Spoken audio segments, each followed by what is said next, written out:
আমরা সবাই একত্রিত হয়েছি আমাদের জাতীয় ইতিহাসের সবচেয়ে গৌরবময় ও তাৎপর্যপূর্ণ দিন 16 ডিসেম্বর আমাদের কাছে শুধু একটি উৎসবের দিন নয়, আত্মপরিচয়ের দিন।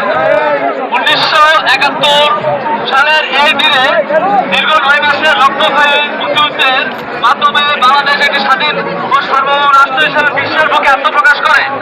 লাখো শহীদের রক্ত, অসংখ্য ভবনের অস্ত্র আর সীমান্ত